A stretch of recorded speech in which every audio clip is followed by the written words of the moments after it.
Hey everyone, in this video I'm going to be showing the build of my Amban sniper rifle from the Mandalorian. I just finished my Mandalorian costume recently, and I really thought this rifle was just so cool, and I really wanted to kind of go all out in this build with some of the features on it and have an actual wooden stock. And so this is 100% my own design. I didn't use anyone else's 3D files or modeling or anything. So this part here is the back end of the gun, and this part that I'm putting in here is the release catch for the shell. And this is a little spring retainer.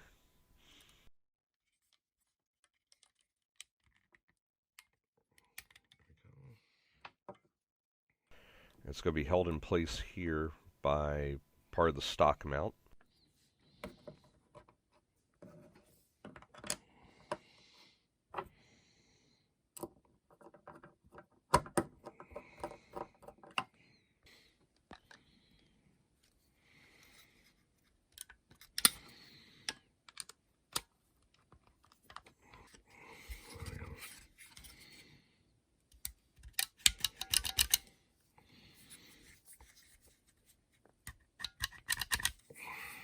There we go with that.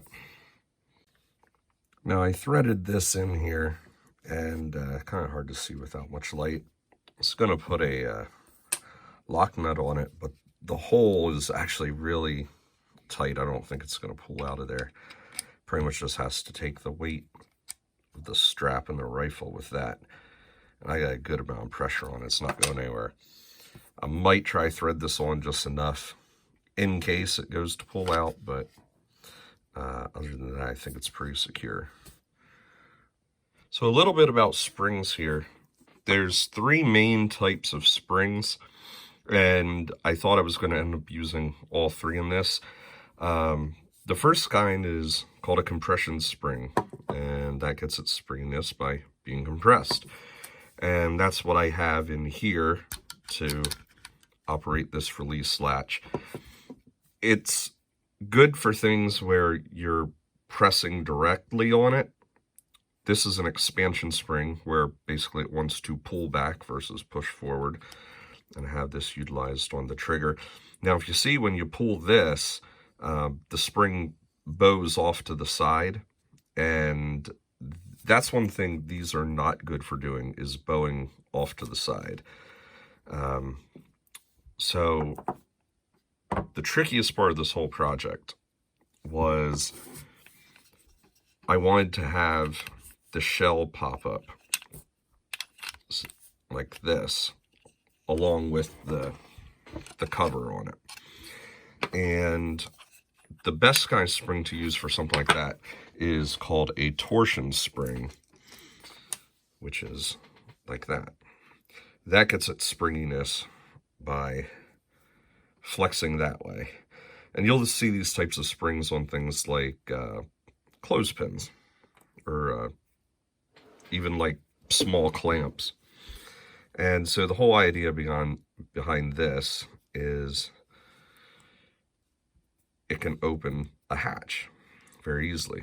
So you can see how, like where this finger would be, this would be the cradle for the shell, and it would pop up. The problem with these, well, there's a few problems. One, no stores sell them. I even checked out a mom and pop hardware store that has every sort of oddball thing you can imagine. They do not sell any torsion springs like this, small ones.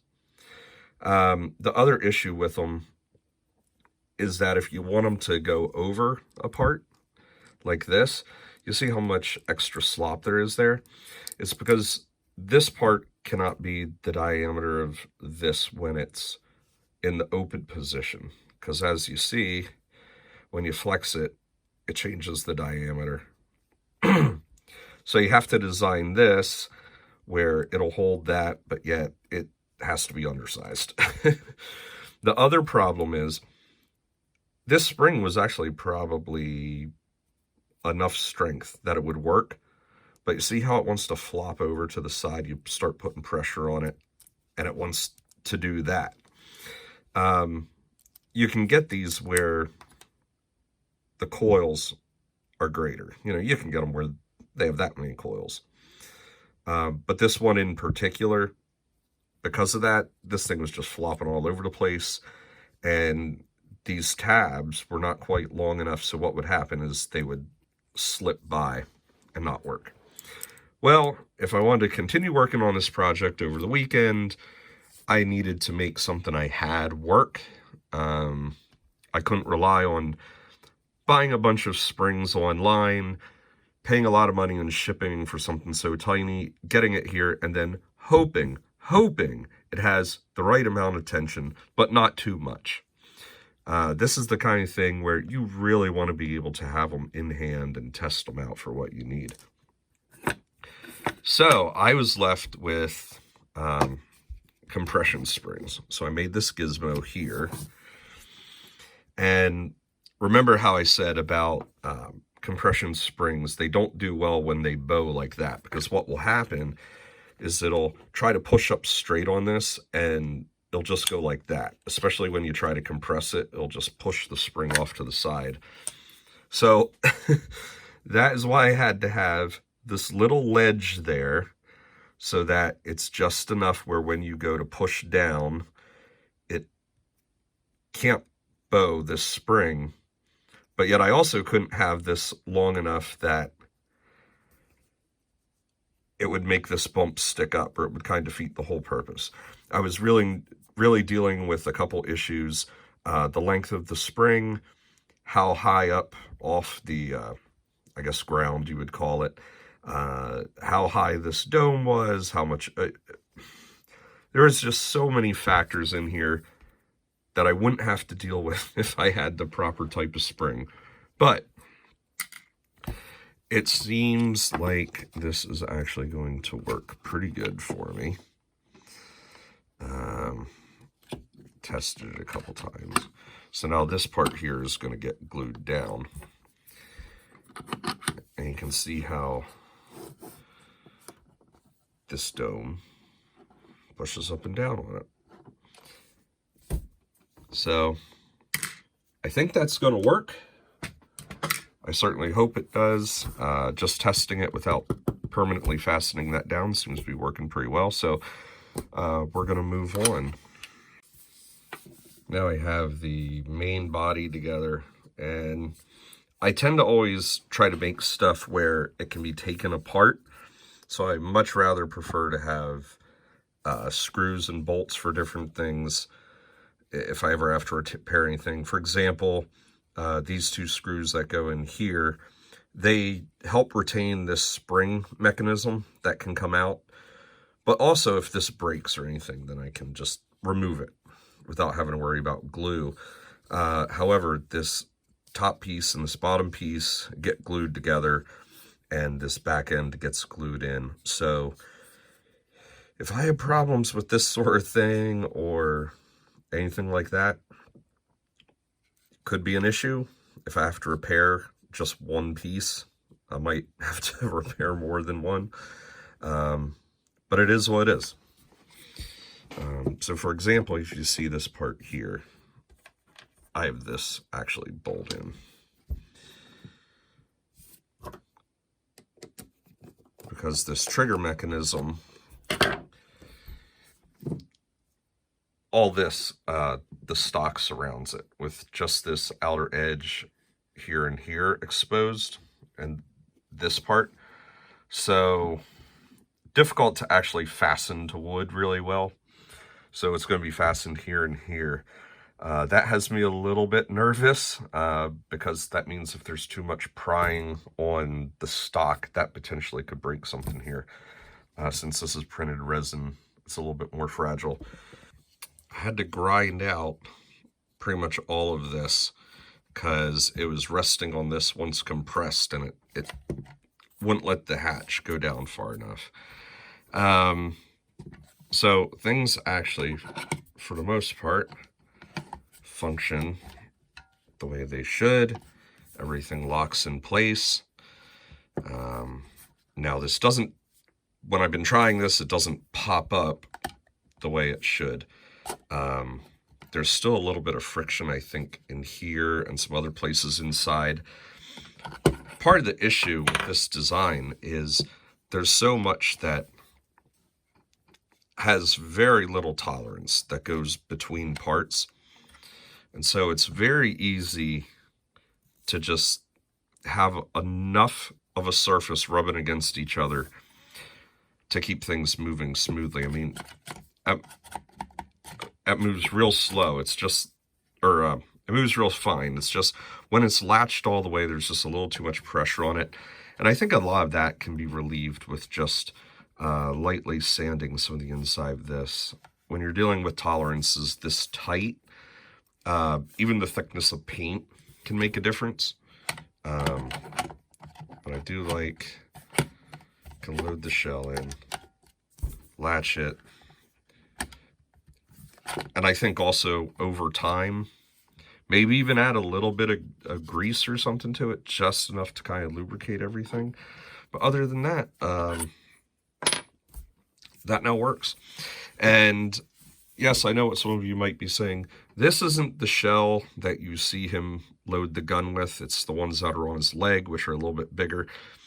However, in the show, you actually see him pull out a slightly smaller shell as if what's on his leg bandolier is a holder of some sort, and he's pulling shells out of the inside. And that never made a lot of sense to me, really, because he's got all this stuff on his bandolier, so what are they used for?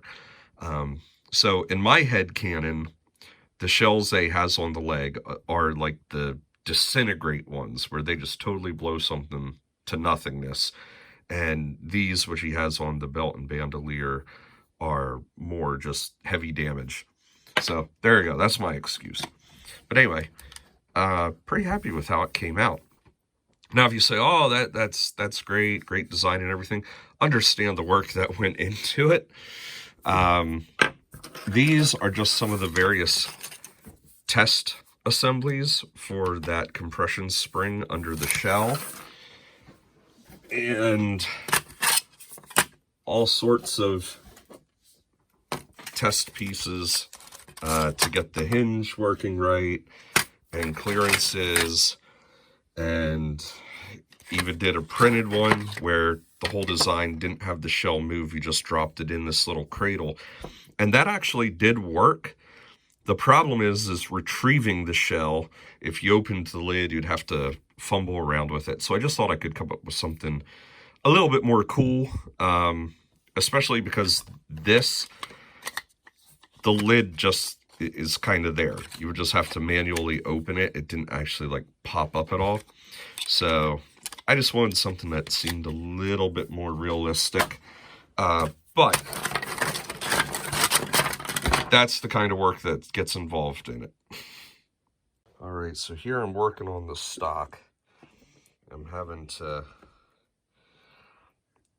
take a small router bit and make a relief for that. This has me a little worried. I'm not sure how I ended up getting that cut out so far. I had a pattern for this that I was cutting, and I think part of the problem is I was doing this based on measurements that I was taking off a screen, and then I was doing this off a pattern, and I didn't double check to make sure the two lined up. However, I might be able to fill in some of this with a piece of wood, and hopefully when it's all sanded and everything, you wouldn't be able to tell it's separate. We'll see how that goes.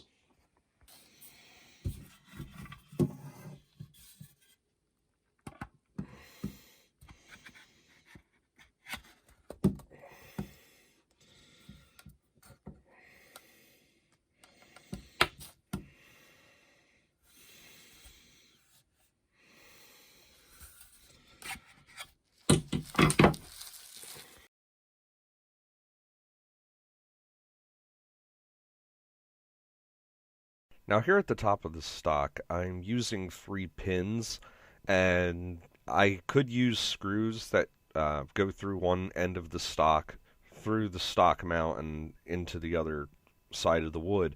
I decided to just use pins. There was enough friction there that's going to hold them in place. Um, they fought me a bit getting them in, but you don't want them to be too loose. And I have so many screws of all sorts of shapes, sizes, and lengths. And for whatever reason, I did not have any that were the ideal length for this particular project. So I think the pins worked just fine. And over time, we'll see if I need to maybe use screws, but I think it's worked out well. So as I mentioned in the beginning of the video, uh, this is my own design, my own models. I looked at reference photos as much as I could from source material like the show or pictures of the actual prop. And one of the difficulties with making replica props anymore when it comes to looking for reference photos is anytime you do a search now for images, you're just flooded with about 500 times more photos of fan-made stuff or models than you can find of the actual prop and really good reference. And the problem with that is it becomes a little bit like the telephone game as well, where a fan will create something the way they believe it's supposed to be or the way they believe it is, and then you have someone else that sees that and then they replicate it in the same way. So what you end up having sometimes is tons of stuff made by fans, and they all share something that is incorrect about it. Here's the scope for the rifle, and I made this out of a steel tube because I wanted it magnetic so it can attach and detach without too much problem. There's a couple times in the show you see him take it off and actually use it like a little telescope. So I wanted to have that nice little feature there.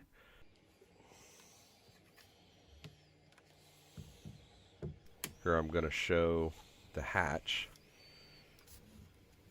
Now if you see it popped up easy enough, I did a little bit of sanding inside the shell cover and that freed it right up. So now it pops up pretty easily.